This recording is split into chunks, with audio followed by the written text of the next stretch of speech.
Hi everyone! So I've been getting a lot of requests for a long time actually. This is very long overdue about my boys' routine for bedtime. So how we put them to bed. And some of you might not know, I have two boys. Ezra's 4.5, Jeremiah's 2.5. They share a room, so we do everything together. And so if you have kids that are different ages and they don't share a room, then you'll have to modify your bedtime routine. But hopefully, listening to this, you'll be able to pick up some of the tips and implement them, and definitely let me know if that's been helpful with your pre-bedtime routine as well. Okay, so with a bedtime routine, I always teach my members and my clients that if your bedtime is at 7:30, for example, you always want to start that around the hour to 45 minutes before that. So if it's at 7:30, you want to start at 6:30 to 6:45, okay? Just to give yourself enough time and your child enough time to wind down is really, really important. So the first thing you want to do is you want to start the bedtime routine by having a cue. And very commonly we use a bath or a shower as a cue. Okay, so definitely you can do that as well. So our boys, they take a shower now. They're a bit older, so I'll say, hey boys, time for a shower, let's go. And so they'll jump in a shower, they'll have their shower, and then they'll brush their teeth. And the moment they finish that, they go straight into their bedroom. They don't go into the lounge room, don't go into the playroom, don't go anywhere else. They know that the moment they have a shower, that's the start of their bedtime routine. They're not, like the rest of the house is not permitted anymore, so to speak. Okay? And so that's really important as well when it comes to boundaries, is that you want to ensure that your child understands that, hey, it is bedtime routine, is not time for you to be playing, and you don't want to be chasing after them. So, if you haven't been implementing this, definitely this is a great tip.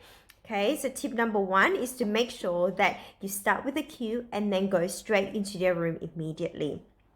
So my boys will go into their room, they will get changed in their pajamas and put nappy on, and once they've done that, okay, the next step that I do is to wind the whole room down as well. Okay, so we have a little lamp in the room, and so we use that, and so we turn off the main light, and I would say the brightness is around 4 out of 10, 4 or 5 out of 10. So it's not super bright, but it's bright enough so that they can see what they're reading, and they can see where they're going, and the toys that they're playing on the floor, or the puzzles that they're doing. Okay, so I also turn on a white noise as well, just to start calming them down and winding them down. So those are 2 things that I do. So that's step 2. And then step 3 is the fun part, where we just spend time together as a family, one-on-one time, really having quality time. So my husband and I, we're in the room, we shut the door, and the boys can just do whatever they want. If they want to sit on our laps to read a book, they can. If they want to do some puzzles and quiet play on the floor, they can. We sometimes play hide and seek in there as well. No rough housing, but a little bit of laughter is okay. Happiness, things, doing things that would bring joy to them is great. So often we do a little bit of that as well. Yeah, what else? Yeah, that's pretty much about it. And so we stay in the room the whole time.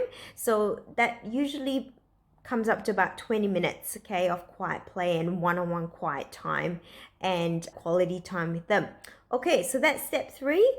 And then step 4 is that, again, I will give a warning to my kids. So Ezra's a bit older, he can read the clock now with the numbers. And so I will say to him, hey Ezra, look at the clock. When the long hand points to 3, we're gonna go to the toilet, and then put on our sleeping bags, and we're gonna read the last book. So, and then it's usually about 5 minutes to go. With that warning, you want to give them heads up beforehand so they know what to expect. Jeremiah doesn't really understand the clock just yet. He can't really read that, but he understands that, hey, quiet play is coming to an end. Okay, so then when you set up expectations for them, they don't protest or they don't push the boundaries or they don't resist, because you've given them, a heads up, so to speak. And so then for example, they normally go to bed around 7:30, around then.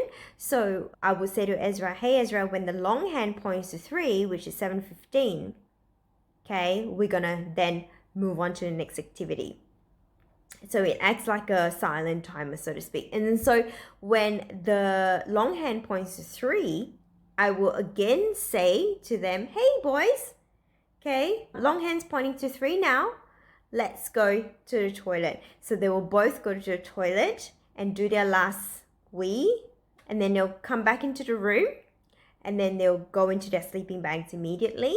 And that's another layer of winding down, because the moment they go into their sleeping bags, they feel all cozy, all warm, all cuddly, and it just helps them to wind down even more. So even winding down have stages as well for kids, and so just be mindful of that. If you don't realize that, then that's good. You can implement this today.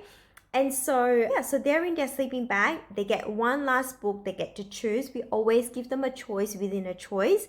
It's really important for kids to have the sense that they have some sort of control, okay, that their life is not being fully dictated by parents. We need to be in control for sure, but we also want to be able to empower them to have choices as well, okay? So how we do that is that we say, you guys can choose a book. Which one would you like? Would you like this book or this book? But either way, whatever book you choose, you can only have one. So again, you're working within your safe realm of your boundaries. Your healthy boundaries is that you're not having one book and another and another, and bedtime drags on. You don't want that. You want to have a definitive end time. And so you say, hey, we can only have one book, but you get to choose. Which one would you like? Would you like the Hungry Caterpillar? Or would you like this rocket book?